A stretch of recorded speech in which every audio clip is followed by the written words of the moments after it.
YCP అధినేత జగన్ మాట్లాడుతున్నారు. Live ద్వారా చూద్దాం. Opened supply order issued to AR Dairy 2 days after polling. June 4th, 2024, election results came.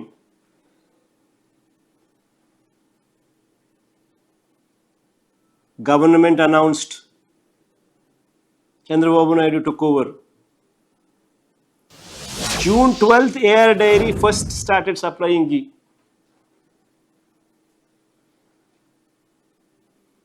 June 12th, AR Dairy ghee supply చేయడం మొదలుపెట్టింది.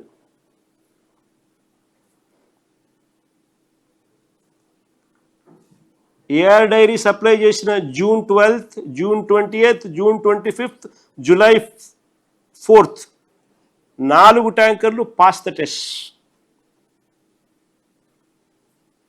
The so-called AR Dairy, which started supplying from June 12th, 2024, the 4 tankers that were supplied in June 12th, on June 12th, 20th, 25th, and July 4th, have all passed the test.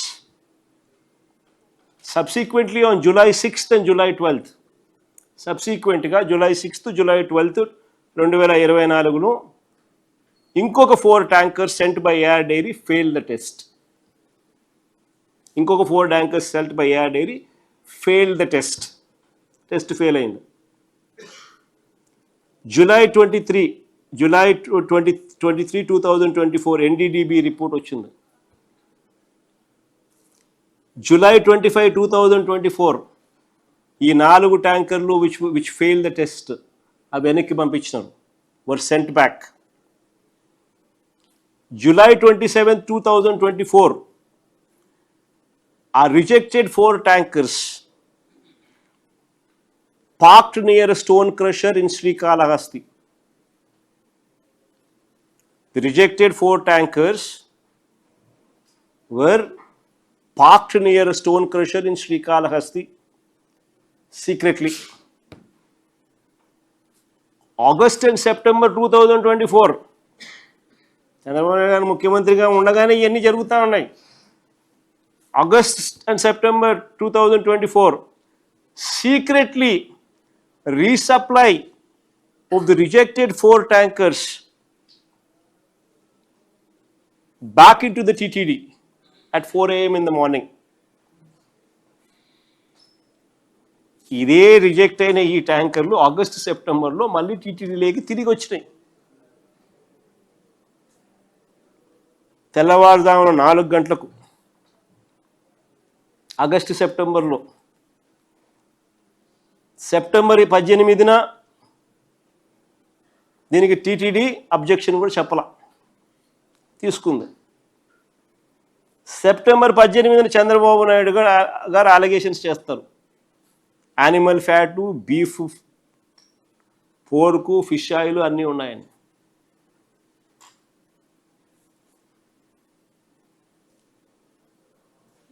నేను అడుగుతా ఉన్నా, అందరినీ ఆలోచన ఏమవుతాను, టెండర్లు ఎప్పుడు ఖరారైనాయి, నెయ్యి ఎప్పుడు supply అయింది,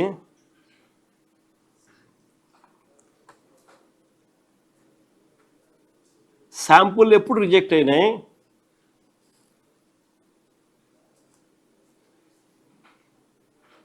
రిజెక్ట్ అయిన ట్యాంకర్లు ఎప్పుడు తిరిగి వెనక్కి వెళ్ళాయి, రిజెక్ట్ అయిన ట్యాంకర్లు తిరిగి మళ్ళీ ఎప్పుడు వచ్చినాయి, వచ్చిన ట్యాంకర్లు నెయ్యి ఎప్పుడు వాడినారు, అన్ని చంద్రబాబు నాయుడు గారి హయాంలో జరుగుతూ ఉన్నప్పుడు, కనిపిస్తూ ఉన్నప్పుడు అసలు వీటికి వైఎస్ఆర్సీపీకి ఏం సంబంధము? నేను ఒకటే అడుగుతా ఉన్నా, how is YSRCP connected when the entirety of right from the time the tenders were finalized, supply of ghee took place, the testing which took place, tankers rejected, and the same very tankers coming back into TTD, once again TTD accepting.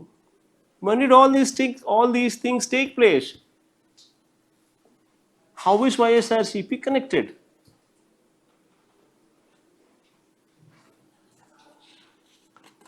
గుత్త కింద గుత్త కింద గంప గుత్త కింద sorry కొంచెం తెలుగులో కొంచెం వీక్లే గంప గుత్త కింద ఏ రకంగా దీనికి మా ప్రభుత్వానికి కనెక్షన్ ఇస్తారు? ఏ రకంగా కనెక్షన్ ఇస్తారు? అసలు అన్ని కనెక్షన్లు చంద్రబాబు నాయుడు హయాంకు కనిపిస్తూ ఉంటే ఇలా తీసుకొచ్చిన దగ్గర నుంచి వాళ్ళ హయాంలో సప్లై చేయడం దగ్గర నుంచి ఇప్పుడు టెస్ట్ శాంపుల్స్ ఫెయిల్ అయితే మళ్ళీ తిరిగి టీటీడీలోకి తీసుకురావడం దగ్గర వరకు అన్నీ ఆ పక్కే కనపడతా ఉంటే నువ్వు ఎందుకు 2019లో ఆపుతున్నావు? 2014 దాకా ఎందుకు చేయడం లేదు ఎంక్వైరీ?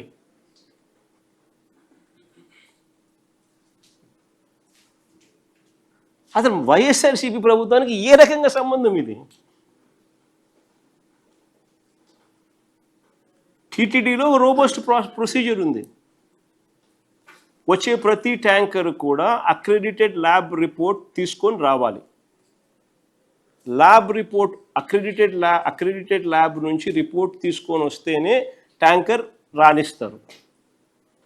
ఆ తర్వాత టీటీడీ ఆ అక్రెడిటెడ్ ల్యాబ్ రిపోర్ట్తో సంతృప్తి చెందకుండా వాళ్ళు కూడా మళ్ళీ టెస్టులు చేస్తారు. ఆ టెస్టులో పాస్ అయితేనే పైకి పంపిస్తారు, ఫెయిల్ అయితే తిరిగి వెనక్కి పంపిస్తారు. ఇక్కడ కూడా వెనక్కి పంపించినారు, క్లియర్గా కనిపిస్తూ ఉంది. చంద్రబాబు నాయుడు గారి హయాంలో గతంలో 15 సార్లు అలా ట్యాంకర్లు వెనక్కి వెళ్ళాయి. వైఎస్ఆర్సీపీ హయాంలో గతంలో అలా 18 సార్లు వెనక్కి పంపించేసినారు టెస్ట్ ఫెయిల్ అయితే. అక్రెడిటెడ్ ల్యాబ్ రిపోర్ట్ అనుకూలంగా ఉన్న టీటీడీ చేసిన టెస్ట్ ఫెయిల్ అయితే వెనక్కి పంపించే సాంప్రదాయం. మరి అలాంటప్పుడు ఏ రకంగా గంప గుత్త కింద ఏ రకంగా నువ్వు వైసీపీకి అటాచ్ చేస్తున్నావు? వైఎస్ఆర్సీపీ హయాంకి అటాచ్ చేస్తూ ఉండవు. వైఎస్ఆర్సీపీకి ఏం సంబంధం? తప్పు జరిగింది ఇప్పుడు చంద్రబాబు నాయుడు హయాంలో. రిజెక్ట్ చేసిన ట్యాంకర్లు మళ్ళీ వెనక్కి తీసుకుని నువ్వు వాడావు. సిబిఐ ఛార్జ్ షీట్లో చెప్పింది, నేను చెప్పలా. వాళ్ళ ఛార్జ్ షీట్ నెంబరు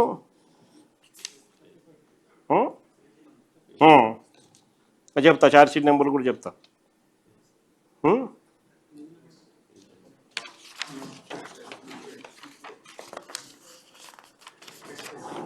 వాళ్ళ charge sheet number CBI SIT final charge sheet page number 44, page number 91, page number 64. 3 charge షీట్లో ఉన్నాయి చూడండి. Further the adulterated ghee rejected 4 tankers of MSAR Dairy Food Private Limited were resupplied to TTD in the supply orders of Vaishnavi Dairy Specialities Private Limited, and TTD accepted the same. Instead of directing the rejected 4 tankers of MSAR Dairy Food Private Limited, they directed the 4 drivers of Vaishnavi Dairy Specialities Private Limited A6 to conceal 4 rejected tankers.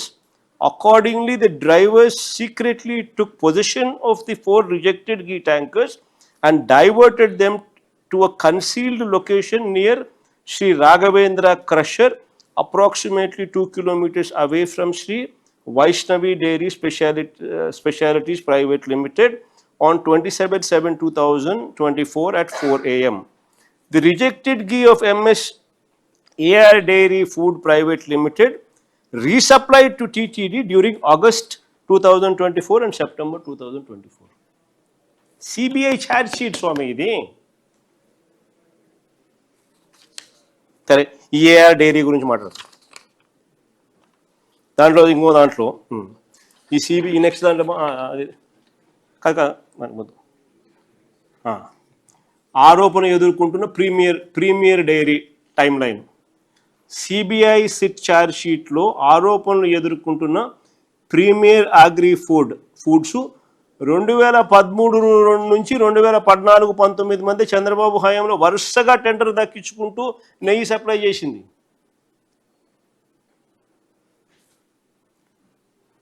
ఈ విడత చంద్రబాబు అధికారానికి వచ్చిన ఇది ఇంకోటి, ఇది ఇంకా చూడండి, వరుసగా చంద్రబాబు నాయుడు హయాంలో ఇదే ప్రీమియర్ డైరీ అనేది వరుసగా నెయ్యి సప్లై చేస్తూ ఉందని చెప్పి ఆధారాలతో సహా డాక్యుమెంట్స్ ఒకవైపున కనిపిస్తూ ఉండగా, మరోవైపున ఈ విడత ఇప్పుడు చంద్రబాబు నాయుడు రెండోసారి ఇప్పుడు ముఖ్యమంత్రి అయిన తర్వాత చంద్రబాబు నాయుడు అధికారంలోకి వచ్చిన తర్వాత కూడా టెండర్లలో పాల్గొంది.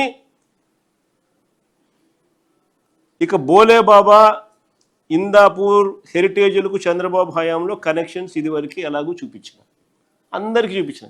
వీళ్ళు కూడా ఇప్పుడు టెండర్లలో పార్టిసిపేట్ చేసినారు. చంద్రబాబు నాయుడు హయాంలో వీళ్ళంతా కూడా ఆ రేట్లకు కోట్ చేసినారు. చంద్రబాబు నాయుడు ఇప్పుడు వచ్చిన తర్వాత రేట్లు మారిపోయినాయి. అప్పుడంతా చంద్రబాబు నాయుడు హయాంలో 273, 320కి సప్లై చేసిన వాళ్ళు ఇప్పుడు ఏకంగా దగ్గర 600 కోట్ చేసినారు. ఇప్పుడు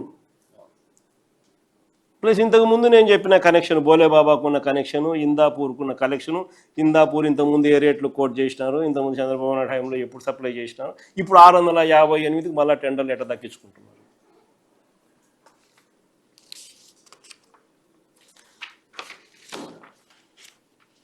నెక్స్ట్ ఇది ఇంతకుముందు ఛార్జ్ షీట్కి సంబంధించి ఛార్జ్ షీట్లో మెన్షన్ చేసిన ప్రస్తావన గురించి ఇంతకుముందు నేను చెప్పిన సిబిఐ ఛార్జ్ షీట్లో page number 44, page number 64, page number 91లో ఏ మాదిరిగా రాసినారని డీటెయిల్గా పారాగ్రాఫ్లు కూడా చదివించాను. ఇప్పుడు నేను చెప్పండి, ఇప్పుడు ఈ డాక్యుమెంట్లు అన్నీ చూసినారు, ఇంత ఆధారాలు కనిపిస్తూ ఉన్నాయి. ఇప్పుడు చెప్పండి, అసలు చంద్రబాబు నాయుడు గారు అనే వ్యక్తిని, హెరిటేజ్ అనే సంస్థ, ఈ రెండూ కూడా తప్పు చేసినట్టు ఇంత ప్రస్ఫుటంగా కనిపిస్తూ ఉన్నప్పుడు ఏ రకంగా చంద్రబాబు నాయుడు గారు అనే వ్యక్తి 4 ఏళ్ళు తమ వైపు చూపిస్తూ ఉంటే ఒకవైపు ఇలా ఏలెత్తి ఇంకొకరి మీద ఎలా చెప్పగలుగుతారు? దేవునితో చంద్రబాబు నాయుడు గారు అబద్ధాలతో మోసాలతో దేవునితో చెలగాట మాట్లాడు. అందుకని దేవుడు బుద్ధి వచ్చేట్టుగా మొట్టకాయలు వేస్తూ ఉన్నాడు.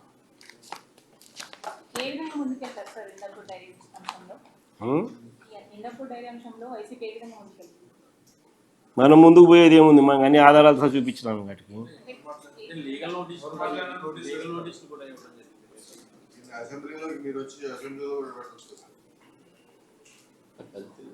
దీంతో పాటు ఈ లడ్డు ఇష్యూతో పాటు గతంలో వైఎస్ఆర్ ఉన్నప్పుడు కూడా 7 పండ్లని 2 పండ్లుగా మాట్లాడారు అని చెప్పి చంద్రబాబు పవన్ నంబర్ మాట్లాడారు. Jio number 746, Jio number 747. ఒకసారి ఫస్ట్ అది చూడండి, ఒకసారి ఫస్ట్ ఆ జియోని చూడాలి. ఫస్ట్ మీ అందరికీ కూడా ఎడ్యుకేట్ కావాలి. అసలు ఆ జియోలు ఇచ్చింది ఎవరు? రాజశేఖర రెడ్డి గారు ఇచ్చినారు. ఆ జియోలు ఏంటి? టీటీడీని 7 కొండలుగా గుర్తించింది రాజశేఖర రెడ్డి గారు నాన్న. టీటీడీ పరిధిని 350 కిలోమీటర్లకు పెంచింది నాయన.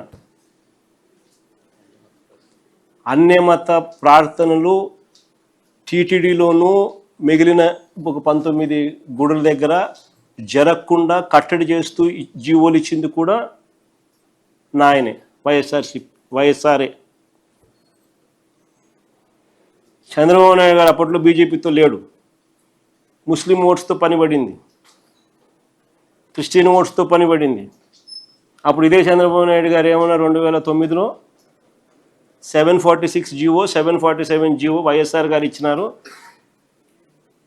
మేము వచ్చినా క్యాన్సిల్ చేస్తామన్నాడు. ఇది హిస్టరీ. ఆ వీడియో రికార్డ్ ప్లే చేయి మా చంద్రబాబు నాయుడు అన్న మాటలు ఉన్నా. సడన్గా అడిగేసరికి ఎన్ని అంత మా రీసెర్చ్ వాళ్ళు అంత ఇబ్బంది పడతారు.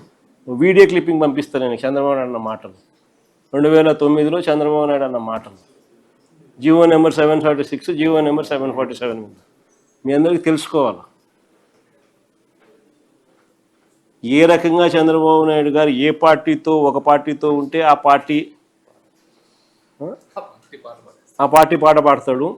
మళ్ళీ ఆయనకు ఓట్లు అవసరం ఉన్నప్పుడు ఆ పార్టీ వద్దు అనుకున్నప్పుడు మళ్ళీ ఓటర్తో మళ్ళీ వేరే రకంగా పని పడినప్పుడు మళ్ళీ ఏ రకంగా ప్లేట్ మారుస్తారనేది ఎగ్జాక్ట్గా నీకు ఆ జియో నెంబర్ 746, జియో నెంబర్ 747 వైఎస్ఆర్ గారు చేసినది. ఆ తర్వాత చంద్రబాబు నాయుడు గారి ప్రసంగం 2009లో ఆయన చేసిన ప్రసంగం. మళ్ళీ ఇప్పుడు చంద్రబాబు నాయుడు ఇప్పుడు ఏమంటున్నాడు? ఇవి కూడా కంపేర్ చేసినాం అని అంటే చంద్రబాబు నాయుడు గారి క్యారెక్టర్ ఏంది, నైజం ఏంది అనేది అర్థం అవుతుంది. దొరికింది అదేమన్నా? అది జీవో నెంబర్ 746 అందరికీ పనిచేసేయండి. మా అందరికీ జీవో నెంబర్ 746 బాగా అందరూ చదవండి. దాంట్లో ఏమైనా ఉందా?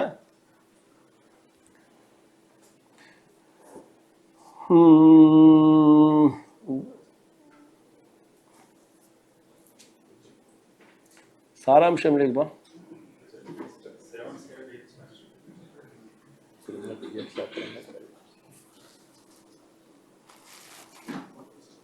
కానీ ముందు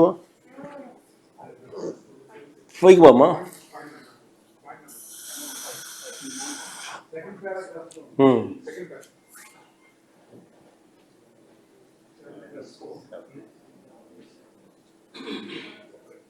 కానీ ముందు ఇంకా ముందు బామ్మ సారాంశం చదివితే సరిపోతుంది.